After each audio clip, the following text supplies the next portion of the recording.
Hey, what's going on, guys? Aarava here, and welcome to the first Last challenge of the 2018 Formula 1 season. Yes, we're here for Last at the Australian Grand Prix. Today, we're going to be driving as Daniel Ricciardo and seeing how far we can get his Red Bull racing car up the order from P20 last on the 2018 grid. Obviously, we did this series of challenges last season for the 2017 season. If you're new around here and you didn't catch any of those videos, essentially, yeah, we pick a driver of interest, or really just any driver, really, and start them from the back, and we see over the course of a 25% race how far up the order we can get them, and usually use it as a little bit of a benchmark. Sometimes I've done a bit of voodoo shit, and I've kind of managed to predict what's going to happen in the real life Grand Prix. I think the most memorable one was back for the Hungarian Grand Prix last season. The challenge I did with Alonso, I actually matched his fast lap of the Grand Prix and his finishing position in that race. So that was yeah, some very freaky stuff. So let's see if I can predict anything for this video. Probably not, because it's the first one of the season, but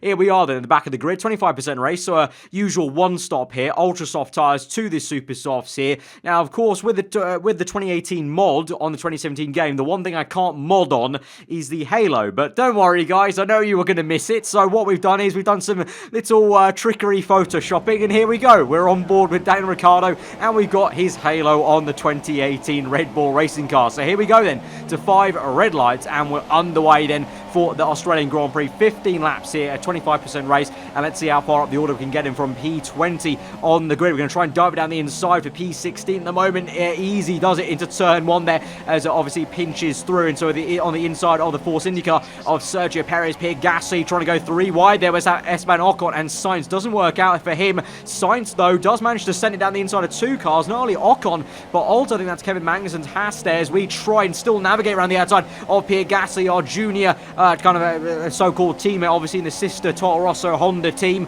and now we're up into P14. Can we try and size up a move on Ocon, though, as he goes a little bit slowly around the outside? That's a very audacious place to make a pass. Doesn't quite work out there. Meanwhile, Sainz is still hounding Magnussen, and I'm going to try the same thing. We switch to the inside then, on the right-hand side of the circuit for the inside for this next right-hander. We do make it, open up the steering wheel on the exit, and we're up into P13 then, and we do find ourselves now tucked up behind the Spaniard, who's still unable to get past that first of the 2 Haas cars that are doing quite well in this race so far, obviously to try and mimic what they've shown so far. I will say I'm recording this ahead of the race, obviously, so I don't know what the results are, so that's why I'm saying there is a chance that I could, jinx the race, or I could call it and kind of predict it. It's gone either way. Sometimes I've jinxed results by, the race winner of this last challenge video doesn't go on to win it, and like I said, with the best example being the Alonso Hungarian Grand Prix one from last season, sometimes I've completely called it, and I've just done some freaky wizard type shit in terms of like calling what's going to happen in the race. So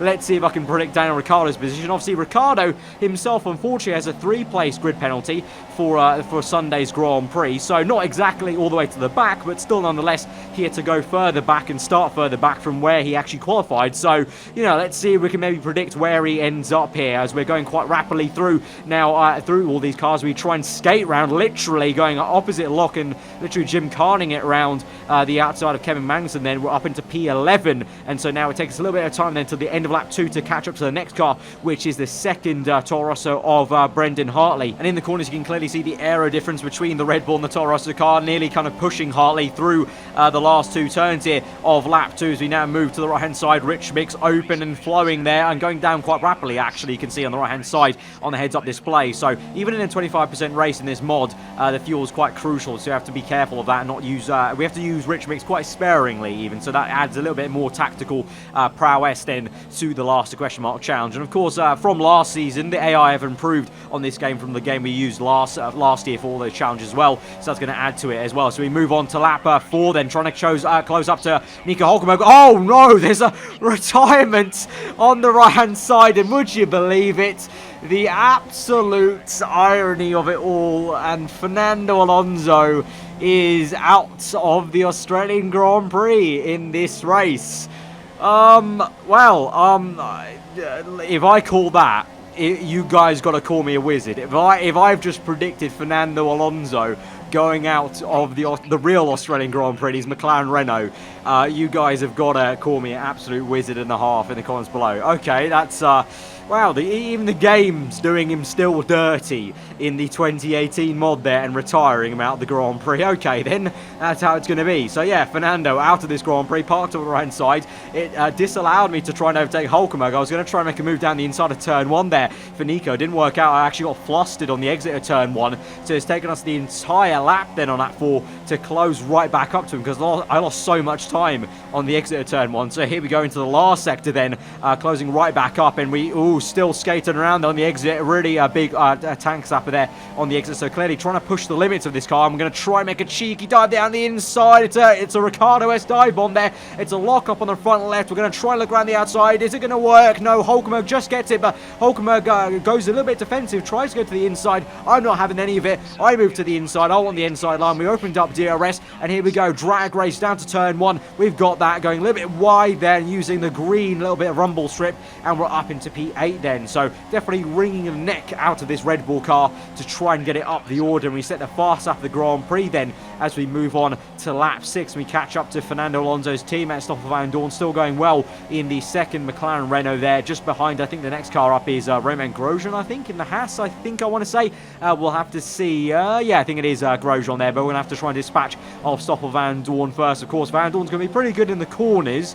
And also on the straight line, you would say obviously Renault v Renault power. It kind of just depends on how McLaren run their Renault engine. So let's see how it is. But also in the corners, we still should have an advantage against the McLarens. No matter how much McLaren want to claim they've got the best chassis on the grid, I think Red Bull are probably going to still be beating them this season in terms of the chassis, and probably one of the best chassis on the grid. As we go down the inside then, and another Ricciardo-esque dive and a bit of a shimmy and shake on the exit, and we're up into P7 then quite nicely. It's not quite over yet though. You can see Van Dorn on the right hand side in the mirrors, just about trying to peek around the outside with the proximity arrow going red, but we have to defend, and we do defend quite successfully into the high-speed chicane. And now we've got a bit of time to make up on Romain Grosjean doing a fantastic job in P6, pretty much best of the rest behind obviously the two Mercs, Verstappen and the two Ferrari cars. You can see Verstappen comes in on lap 7 along with the final people to come in. Grosjean's already come in, Bottas is in, as well as Verstappen and Raikkonen. Now I was hoping to pit on lap 7, but Verstappen kind of ruined my plan. Obviously he just came in with the rest of the AI cars, so that was a little bit annoying, because I'm going to have to go a little bit longer now, one lap longer onto lap 8. On the end of lap 8 you can see kind of skating into the pit lane there, so not ideal because my tyres were starting to go off there, although I did set the fastest first sector on lap 8, so that was a pretty decent in-lap as in-laps go. And then we make our one and only pit stop. Obviously a 25% race just adds to the pressure of the challenge really, because if there's too many laps then it's inevitable that obviously the Red Bull's going to catch back up in the race. So keeping it nice and short as we have done in the previous times we've done this last question mark challenge, keeps it nice and on our toes in terms of we only got a few laps left now to make some overtakes there, to be specific 6 laps left to make some passes. So we come out in P9 then. Obviously still a few people yet to pit actually. I think the likes of the Toro Rosso cars, specifically Pierre Gasly, I think that is just ahead of these two Ferraris. Vettel you can see are right up the road, and then Raikkonen are both getting held up by Pierre Gasly, and so Gasly on super soft tyres going longer, and he's going to strap on a set of ultra soft tyres then next for his next pit stop. So he's doing me actually a world of good here. As we go to turn 1 you can see clearly Vettel tried to make a move, Raikkonen has made a move on Gasly, so now Gasly finds himself in a Ferrari sandwich here, but Vettel's lost a lot of time there and we've gained up quite a bit. So can we try and size up a move as we get right behind his gearbox? A lot of smoke there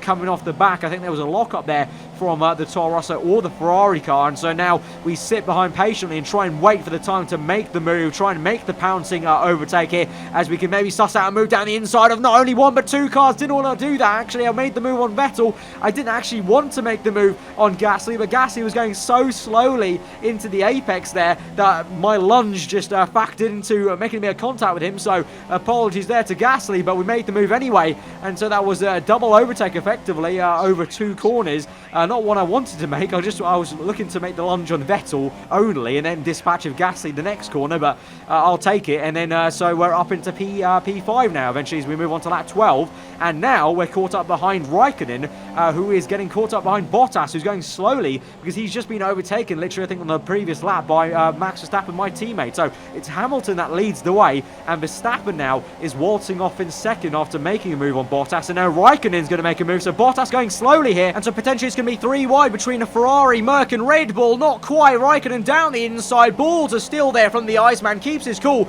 and he's still having to defend though, because Bottas got an inch there on his left hand side, but no, now he's lost enough momentum. We're going to try and make a move on him, and also Raikkonen if we can, squeezing down the inside, lock up on the right tire. Raikkonen still on the inside there, a little bit of contact maybe. We're going to go for this switchback move if we can. Can't quite get the traction there. Raikkonen parks on the apex and even more, and brake checks us, and now we've got damage to the front left of our front wing element there, and that's going to really hinder us in the corners now. Every single right-hander is going to be absolutely just a nightmare and a half, because that was enough damage there. Yellow front wing, and so we dive down the inside of Raikkonen anyway, still trying to make a pop here on the Iceman after he's been flustered a little bit. We can see there clearly the understeer nearly hitting the wall on the right-hand side, so that's going to be tricky now with 2 laps to go after this one. I think it's going to be very tricky for me to overtake Raikkonen. You can see clearly here in the high-speed chicane, nearly going off onto the grass there on the second part, and so it takes me all the way to the last lap of the Grand Prix to adjust my driving style, brake a little bit earlier, turn a little bit earlier for every single right-hander,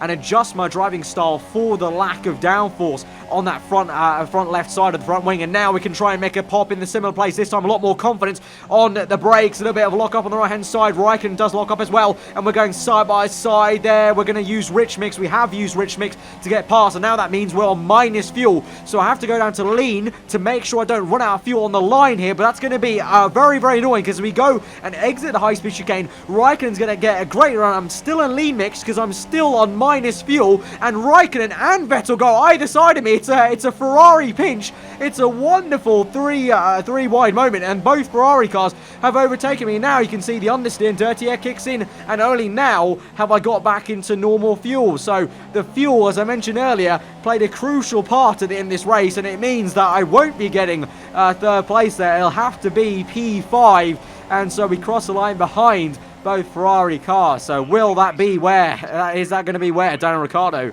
finishes his real-life Australian Grand Prix? Let's hope not. He's already had some misery with the 3-place grid penalty. You know, for the beginning of the race, so let's hope he doesn't have the same thing I just had with a bit of damage to his front wing, you know, at the very end of the Grand Prix there. But, yeah, really, really entertaining first last question mark challenge of the season, guys. If you have enjoyed it, smash that like button. Let me know what you thought in the comments below. By the way, if you do want to check out the 2018 mod, fantastic mod made by Krisdix and a whole lot of other people, credits down below. I'm not going to link it, though, because in the past, there's sometimes been a little bit of controversial issues with FOM not liking people linking to mods on YouTube videos. There's been sometimes in the past where videos have been taken down, so I'm just going to point you to the people who have made them. Search for their names on Race Department. Fantastic mod. Shout out to them. Great work there. But guys, if you did enjoy it, let me know what you thought of the video. I want to get your feedback, guys. If you did enjoy me photoshopping the halo of the Red Bull car onto the onboard, let me know if you like that or not, because obviously I'm going to be actually doing a 2018 mod career, as I do every single year. I do a mod career of the current Formula 1 season.